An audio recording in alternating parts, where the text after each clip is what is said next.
Hey everyone, and welcome to Dominion Cards. This is a video series where we take a close look at various cards from Dominion. We're going to start off here with Cellar, a 2-cost action card from the base game. It says +1 action, discard any number of cards, then draw that many. So the big picture here with Cellar is this is something that we call a filtering card. Basically, you try to discard your low quality cards, and in their place, you try and draw better cards. Note that you get to pick the amount here, and 0 is a choice, but that's something that you're almost never really going to see, picking 0. Filtering cards offer you consistency. That's sort of their main benefit. So we've got an example here to sort of show you what this looks like in practice. So in the top row of cards here, we have a 5-card hand, a silver, a copper, a state, smithy, and a village. If we play the village and then the smithy, we will draw these 4 cards, the 2 estates and the 2 coppers. Unfortunately, in this example, our deck still contains a moneylender, a village, and a witch, and those are some pretty powerful cards that we would really have liked to have drawn this turn, but unfortunately we didn't quite reach them. So in Dominion, a core part is that the order in which you draw cards is completely random, and sometimes luck is not going to be on your side. So what Cellar is there for is to try and mitigate some of that luck. Basically, if you drew the bad cards first that you don't want, Cellar can discard them and in their place draw the good cards instead. So if we look at this bottom row, it's the same hand except we have a Cellar instead of the silver. Now if we draw these 4 cards, the same ones, 2 estates and 2 coppers, we can then discard a bunch of these cards. We could discard all of them in their hand, all of the coppers and estates, and we will in its place draw 6. That will include the 3 cards, the action cards that are at the bottom of our deck, and then we'll create a new draw pile with the estates and the coppers in it. And it happens in this example that the village and the witch give us 3 more card draw, and that is enough to basically draw every card in our deck at the time. And in this turn, what has happened is we've been able to now play the moneylender and the witch, those 2 most important cards in our deck at the moment here, on this turn instead of missing. So that's just practically how Cellar works. Now, Cellar is interesting in that you get to pick exactly how many cards you want to discard and how many you want to draw. Obviously, you are limited by the total number of cards in your hand, so generally, the more cards that you have in your hand, the more you get to choose to discard and draw if you wish. So Cellar, in its best case, can be very powerful. You can discard loads of cards and draw lots, but it is very dependent, usually on the size of your hand. It is also worth noting that this filtering isn't really draw. In the example that we had in the previous slide there, we had enough draw to draw every card that we owned. If we discarded the cards and we wanted to draw them back, the cards that we discarded, eventually we might need to draw them back up again. So the Cellar, in terms of drawing our entire deck, it only smooths out randomness. It doesn't actually help us draw the cards. Another thing to note, that Cellar, because you are discarding a card for every one that you draw, you're not actually increasing your hand size. Each time you play a Cellar, the number of cards in your hand, it goes down by 1 once you've finished resolving the Cellar, compared to what you had before you played it. Now, in the example that we had before, you saw that we had just enough draw to basically draw every card. So even though we put a load of junk in our discard pile, we drew it all back up again. That's not always going to be the case. And Cellar, because you have such control over your discarding. There's a lot to think about in terms of what you're putting in the discard and when you trigger a new shuffling by trying to draw when you haven't got anything in your deck. So here's an example. We have this 8-card hand. Maybe we've played 3 laboratories or something. They're not pictured in this case. So we've got a silver, we have 4 coppers, we have 2 estates, and we've got a cellar. We also have 5 cards left in our deck. We know that it's a silver, 3 coppers, and an estate. Now, we have essentially, if you look at all the coppers and the estates, these are pretty, they're the worst cards in our deck, basically. So if we discarded all of them, we would discard 6 cards, leaving us with just a silver in hand, and then we would try and draw 6. So what that means is that we have this discard pile with 6 cards in it, and we've got a draw pile with 5. So we would start by drawing those 5 cards into our hand. Here you can see these 5 here. But then the discard pile, we still need 1 more card. So the discard pile gets shuffled into a new draw pile. In this particular example, we ended up drawing an extra copper. And we've ended up creating this deck, which is exactly 5 cards, and they're terrible, basically, compared to what our deck can normally do. So we've actually set up a guaranteed bad hand in this case that basically just kills our next turn. If instead we only discarded 5 cards, then what we do is we come exactly to the end of our deck. Those 5 poor cards end up in our discard pile, and at the end of our turn, once we buy the card that we're buying this turn, that goes into our discard pile. So do all of the, for example, 3 laboratories that we played, and also the cellar. And then we shuffle it all back in and we pull 5 from that. Now, while we could just end up drawing another hand of 3 coppers and 2 estates, what we do is we on average, you would hope we would end up with a much better hand. We're not guaranteeing the bad hand. We're hoping all of the new stuff we've bought is going to be in there as well, and it should be a lot better. This is something that because Cellar tells you, it gives you the option of how many cards to discard. This is something we are in complete control of, so it's really important that we think about it. Another thing to notice is that sometimes you're looking to draw cards that themselves draw. So let's say there was a village in these cards that we want to draw. Well, if we were hoping to play that village, it's going to draw a card. And if we drew to the end of our deck and we play the village, we're triggering a shuffle with all those bad cards in the discard pile. So you really need to keep some sort of idea of how much draw you have left. If you can draw your entire deck, then that's not so bad. It doesn't matter if the bad cards go into your discard pile, because hopefully you'll draw them all back up anyway. But if you can't draw every card in your deck, then you are planning to try and just get to the end of your deck and no further. So you will want to leave a certain number of cards still in your draw pile. Or still in your deck. Sorry, I like to use draw pile and deck interchangeably. I think draw pile is a much easier name than deck to really understand what's going on. So please excuse me if I keep calling it a draw pile.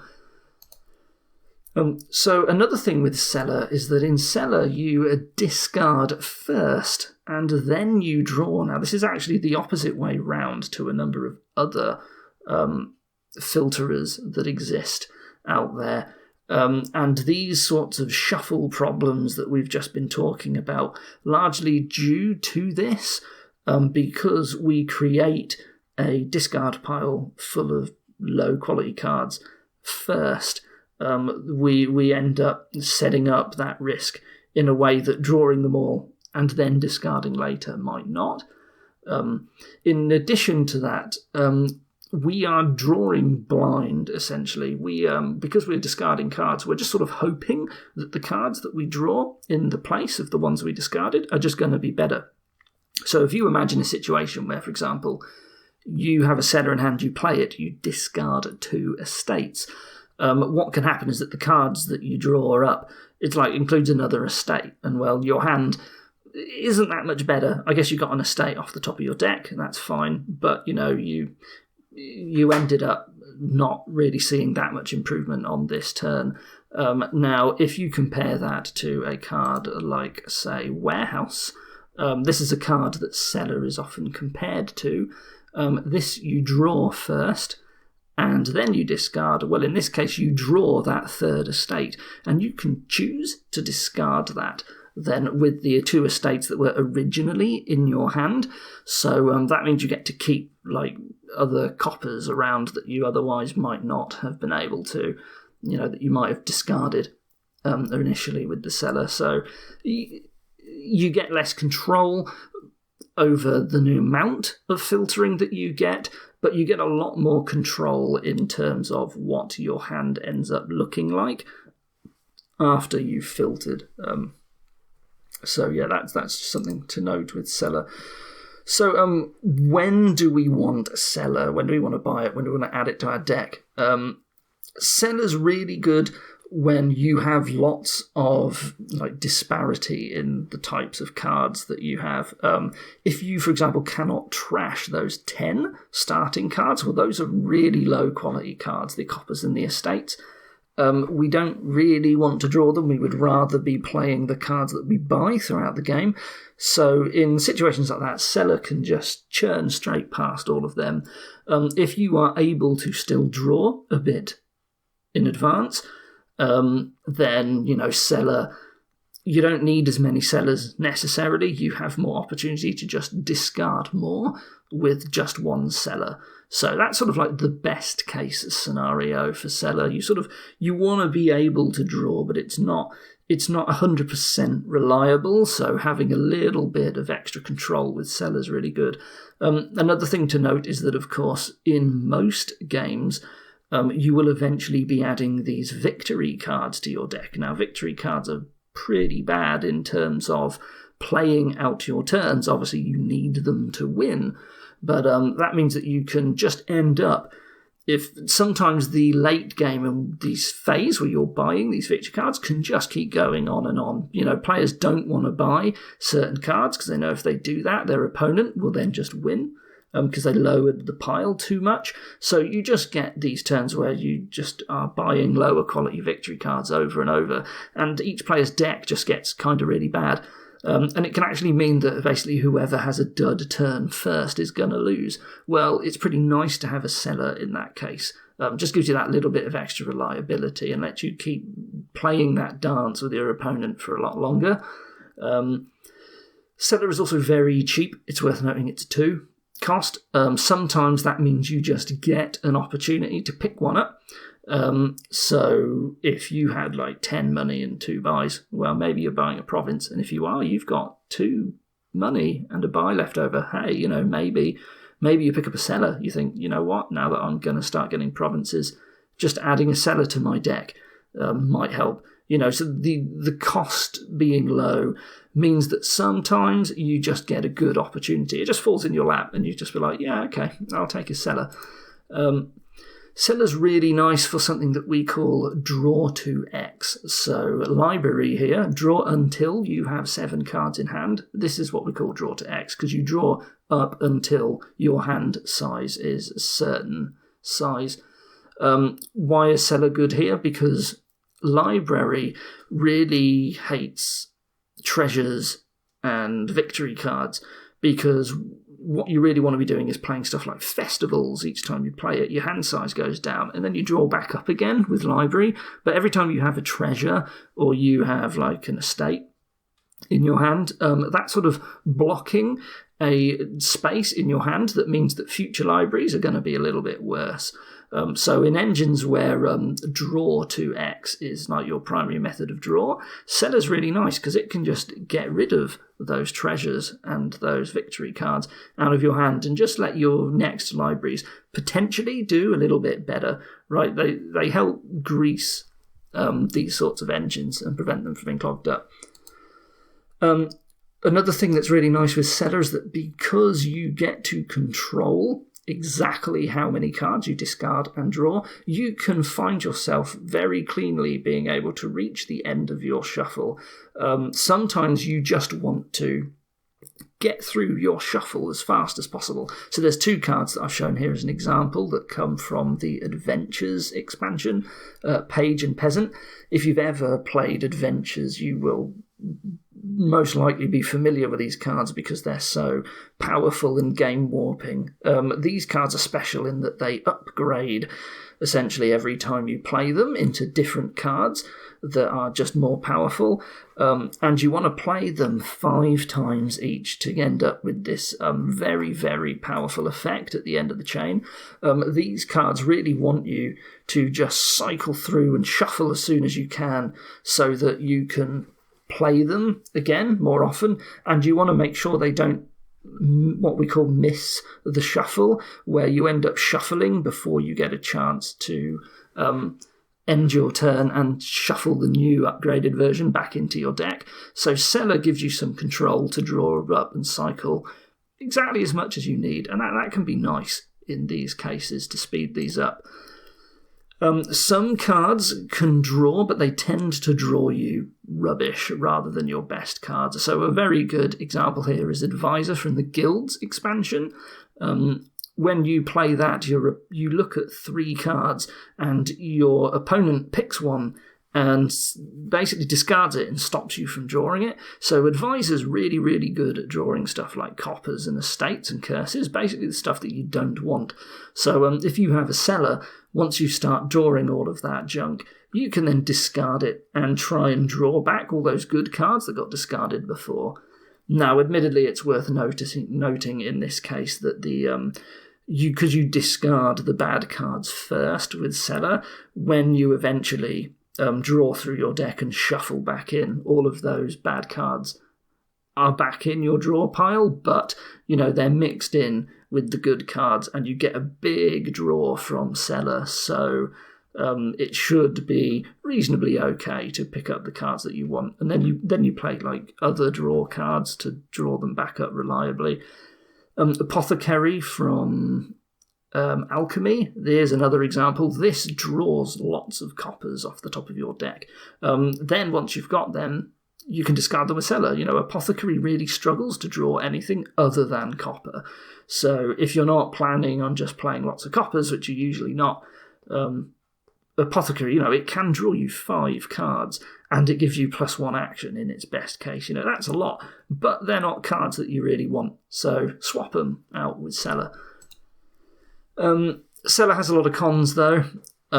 So Cellar isn't really building your deck as such. It's just there for support and to smooth out the randomness of your draws in many cases. If you buy it early, you're going to be having bad, low economy turns. You're not going to be generating much money with your hands because Cellar's not generating you money, and your hand size goes down whenever you play it. You're just cycling through to those coppers, but now you've got less of them. So you find that Cellar, despite being cheap, you sort of don't really want it early in a lot of cases. And of course, each Cellar itself needs to be drawn. So if you buy a lot of Cellars, you find that your hands that you're drawing is just Cellars, and then you discard bad cards, and what comes back into your hand? Well, it's just more Cellars. Cellar itself becomes a bad card. So you often find you don't tend to gain that many of them. Sometimes decks can draw very strongly and very reliably. In those cases, Cellar's not really doing anything. Cellar's trying to help you mitigate that risk, but if you don't need that risk mitigation, then what do you need Cellar for? Drawing cards is generally better than filtering. So, if you can just draw a lot very easily, then you just don't need the Cellar. It just gets in the way, right? You're just adding more cards you need to draw up. It is fairly weak. Cellar, there's a reason why it costs 2. Generally, sometimes you have games where the ability to add cards to your deck is very limited. Like, there's no extra plus buys, there's no gainers. And, when do you look at Cellar and say, when am I going to add this to my deck? There's usually something else that might be better. Maybe you just want more draw cards. Maybe you need more villages. Maybe you get your reliability by buying a village instead of buying Cellar, right? So that you don't draw Smithy's Dead or whatever. So Cellar can sometimes be left alone for reasons like that. And lastly, in terms of the actual filtering cards, Cellar is quite weak overall. So if another one happens to show up on the same board, Cellar tends to lose out. Part of the reason for that is, of course, it's discard first. Like I say, its best case, Cellar can be really powerful, but how often does that happen? It can be tricky to actually to live the dream with Cellar. You have all these grand plans, but they don't really work out. It's a very weak card. It's easily in like the bottom 20% of all cards, so that's just definitely worth keeping in mind. Lastly, should be fairly obvious, but I'll just mention it. Sometimes your hand sizes are fairly low. So Militia from the base game here, this just decreases your hand size, and then your hand size is always going to be slightly lower on your turns. So that just puts a dampener on the value of Cellar. Less cards to discard, and then draw up. So yeah, I think that sort of covers everything about Cellar here. So one thing that I thought we could do. What I'm going to do is I'm going to go over to the online client, and what I have done here is I have prepared, we're going to just generate some random kingdoms that have no opponent, it's just me, and rather than play the kingdoms, we're just going to look at them, and they're going to have Cellar in them, forced to have Cellar in it, and we'll just try and assess, what sort of impact we think Cellar might be having on that game. I've chosen for these to only have base cards, just because I figure this is the first video. People are most likely going to be familiar only with the base cards. So what's happening on this board? Well, we've got Sentry for very good trashing. Sentry's an excellent trasher. There are very good trashers in the base set, mostly. So you can get your deck fairly clean. With Sentry here, you've got Market for buys, you've got Village, you've got Smithy, you've got Laboratories, you've got Throne Room. Is there any extra gaining than buys? Well, you've got very good opportunity to get buys. Remodel is also okay. And what does all that mean? Well, because there's such good trashing and because there's very good draw, there's lots of cheap cards, and you can gain buys and you can buy golds and you can draw them very easily. Cellar probably won't get much of a look in. I don't think the deck's ever going to be unreliable enough, and you actually have some reliability built in with Sentry, which can sometimes find provinces and discard them. So I don't think Cellar's ever really necessary here. You might get the opportunity to buy one, but I don't think it's going to be very good. I think Cellar's very little to no impact on this particular kingdom. Let's try another one. So what have we got here? So here we have basically no trashing at all. The only trashing is Mine. Mine's not really trashing because you gain another card. We have got Witch, which is adding curses to your deck, and there's no way to stop that. We have Festival as our only village. But we have draw with Laboratory and Witch. Witch is okay, but it's not the strongest draw in the world. Here, Cellar seems like it might be quite good. Is there actually any plus buy? Yes, there is Festival. Okay, so with Festival, it gives you a buy and 2 money. It helps you get a Cellar. Cellar seems quite good on this board because it's so important to just throw lots of curses at your opponent. You're going to want to get witches quickly, and then you're going to play as many of them as you can. And because the draw is okay, but not brilliant, it's not going to be that reliable. You're not even drawing cards with your Festival. So having the Cellar, you're going to have a lot of cards you want to discard through. And I think Cellar, getting 2 of them or so, is actually going to be very good here. Note that Poacher can eventually draw and discard, slightly more limited. Poacher is sort of okay in this case. The discarded doesn't hurt that much. But I think you're going to get so much junk that actually you still want some Cellars. So I think this is quite a good kingdom for Cellar in far as the base game goes. You can have Artisan to draw of labs, but that's not relevant here. I think you have good opportunity for Cellar. You don't want it straight away, but eventually you'll think to yourself, oh, I'm getting a lot of curses, because you want to be playing the witches very quickly. You want to draw through, find your witch and your artisan, like play them. These are really powerful cards in this kingdom. You want to play them as often as you can. Maybe you get a mine too. I'm not sure. It's okay. I was thinking maybe we could just generate 5, so let's do that. Here's number 3. What have we got? Well, here we have Chapel. So Chapel is insanely strong trashing. It's interesting, though, that there's no village in this kingdom. Do we still trash with Chapel? I think we do. Yeah, is it better than Workshop Gardens? I think it is. I think you trash down with Chapel. You get a militia, and you just get a couple of labs, and maybe eventually you just move on to a council room. Probably not. Yeah, because of militia, I think just going for money and lots of treasure gets harmed quite a fair bit. Basic treasure strategies really don't like getting hit with discard attacks that much. They will struggle to hit 8 until they're able to buy quite a fair density of golds. So I think you get to put the kibosh on that by getting your own militia. So you want a lot of labs, you want a militia. Maybe you never get the council room. Because you can't play the militia after the council room. What you'll do is you'll Chapel down, you'll get a bunch of labs, you'll just keep buying labs, and you look to play a militia every turn, and then you just start buying your golds yourself and the silver, and you just reliably province every turn. I think Cellar, you're never going to get the opportunity to buy it here. Workshop isn't that good because you don't want any of the other stuff that costs 4. You wouldn't buy a workshop just for Cellar, you just get the Cellar itself.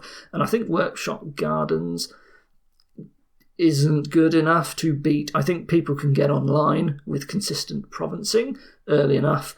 That's only for 2-player. I guess if you are playing with more than 2 players, Workshop Gardens is always... If multiple people go for it, it might just be too quick. But yeah, I think Cellar struggles here. You just don't have a good chance to get it. And with very strong trashing, you just don't need it. So here comes Kingdom number 4. So this is another Chapel game.